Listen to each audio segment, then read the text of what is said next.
የመነጨበት የወርቅ ምንጩ ንጹህ የያሱበት ማንጫ ደግሞ የወርቅ ምኑን ነው የምትጠላው እያለ ይነግራል። ከዛ በኋላ ሲነቃ ወደ አንድ አባት ሄዶ ይህንን ህልም ሲያስተረጉም ምን አለው መሰላችሁ? ምንጩ የሚመነጭባት የወርቅ ገበታ ገንዳ የተባለችዋ ቤተክርስቲያን ናት አሉት። እየሰማችሁ ነው? የወርቋ ገበታ ማን ናት? ቤተክርስቲያን ናት። ምንጩ ከዛ የመነጨው ማለት ደግሞ በቤተክርስቲያን ውስጥ የሚሰናዳው ቅዱስ ሥጋውና ክቡር ደሙ ነው። ንጹህ ነው። ንጹህ ምንጭ የተባለው እሱ ነው። የወርቅ ማንኪያ የተባለው ደግሞ የካህኑ ክህነት ነው። እየሰማችሁ ነው? ክህነት ንጹህ ነው። ችግሩ ግን ካህኑ ላይ ስለነበረ የቆሰለው እጅ የተባለው ደግሞ ካህኑ ነው። ስለዚህ ካህኑ ቢቆስል የያዘበት ማንቻው የወርቅ ነው ማለት ክህነቱ ግን ችግር የለበት። ክህነቱ ንጹህ ነው። ንጹህ ክህነት አለ፣ ንጹህ ምንጭ አለ፣ ምንጩ የሚመነጭበት ንጹህ ቦታ አለ። እኛ ተቆሰለው እጅ ምን አገባን? እየሰማችሁ ነው?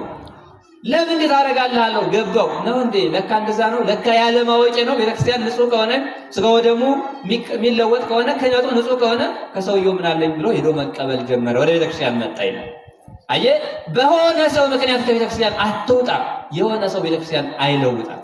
ቤተክርስቲያን አያረክሳትም። ቤተክርስቲያን እኮ በእነሆነ አካላት መጥረክ እስከሆነች እኮ በእኛ ምክንያት ራሱ ረክሳ ነበር። እስካሁን ከባድ ነበር የሚሆነው። ከዚህ የተነሳ በምንም ምክንያት ከእግዚአብሔር ቤት የምትወጡ ከሥጋው ደግሞ የምትለዩ ሰዎች ጥንቃቄ አለ። መምጣት አለባችሁ፣ መመገብ አለባችሁ። የእረኝነት ስራው አንዱ መጋቢነት ነው። ችግሩ ምንድን ነው ካላችሁ፣ እኛ ምን አይነት በጎች ነን ካላችሁ፣ ወደሚያሰማሩብን ማንሰማራ፣ እረኛችንን ማዳመጥ ማንችል፣ የለመለመ ሳር የጠራ ውሃ ወዳለበት ሳይሆን ምንም ምግብ ወደ ማናገኝበት የምንሰማራ አስቸጋሪ በጎች መሆናችን ነው የሚከብደዋል። ለእረኛ ማንመች። እውነት ለመናገር እግዚአብሔር የተናገራቸው በጎች እኮ የእረኛቸውን ድምፅ የሚሰሙ ናቸው። እረኛቸውን የሚከተሉ ናቸው። እረኛቸው ባሰማራቸው የሚሰማሩ በጎች ናቸው። የእረኞች ችግር ሳይሆን የበጎችም ችግር አለ። ይህንም ደግሞ ሳንረሳ ነው። እረኛ መጋቢ ነው። በጎች ደግሞ ይመገባሉ፣ ይጠበቃሉ፣ ይመገባሉ። መጠበቅ መመገብ የኛ ድርሻ ነው። አባቶች እንዲጠብቁን ምቹ መሆን፣ አባቶች በሚያስተማሩብን መስክ ደግሞ ተገኝተን ሥጋው ደሙን መቀበል፣ መመገብ፣ በለመለመ ሳር በጠራ ውሃ መሰማራት የኛ ድርሻ ነው። የኛ ድርሻ ነው። እኛ ግዕዛን ያለን ተናጋሪ በጎች ነው። መሰማሪያችንን የምናውቅ በጎች ነው። እሱን እናድርግ፣ እንመገብ። የምንራብ በጎች አሉ።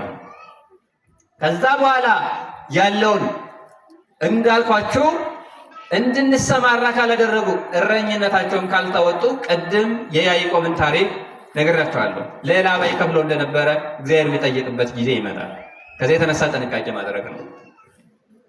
እኛን በማሰማራት ፈንታ ከእግዚአብሔር ሕግ የሚያወጡን፣ ሕጉን የማይጠብቁ አርአያ የማይሆኑ ከሆኑ እግዚአብሔር ይጠይቃቸዋል። ትንቢተ ሕዝቅኤል ምዕራፍ 18 ላይ እንዲህ ይላል እግዚአብሔር፣ እኔ የሾምኳችሁ በጎቹን በለመለመ ሳር እንድታሰማሩ ነበረ፣ እናንተ ግን የለመለመን ሳር በጭቃ እግራችሁ ረገጣችሁት ይላል እግዚአብሔር። እየሰማችሁ ነው? የለመለመውን ሳር ምን አደረጋችሁ?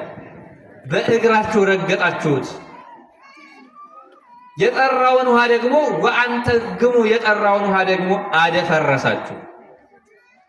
የጠራ ውሃ የለመለመ ሳር እንድታበሉ፣ የለመለመ ሳርን እንድታሰማሯቸው፣ በለመለመ ሳር በጠራ ውሃ እንድታሰማሯቸው ብሾማችሁ፣ ይህን እንኳን ባትችሉ ለምን የለመለመውን ሳር በጭቃ እግራችሁ ረገጣችሁ? ለምን የጠራውን ውሃ አደፈረሳችሁ? ይላል የሰራዊት ጌታ እግዚአብሔር፣ ይላል ቅዱስ ሕዝቅኤል። የደፈረሰ አሁን ቅድም ከነገርኳችሁ ተቃራኒ እንዳይመስልባችሁ። አንዳንዴ ስርዓቱን እንዳናቅ፣ ስርዓቱን የሚጥሱ እንድንጥስ የሚያደርጉ ማለት ነው። በዛ እግዚአብሔር ይጠይቃል።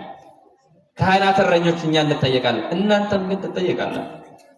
ስለዚህ ጥንቃቄ ማድረግ ነው። የእረኛ ስራው፣ ሁለተኛው ስራው መመገብ ነው። ሶስተኛው የእረኛ ስራው መንከባከብ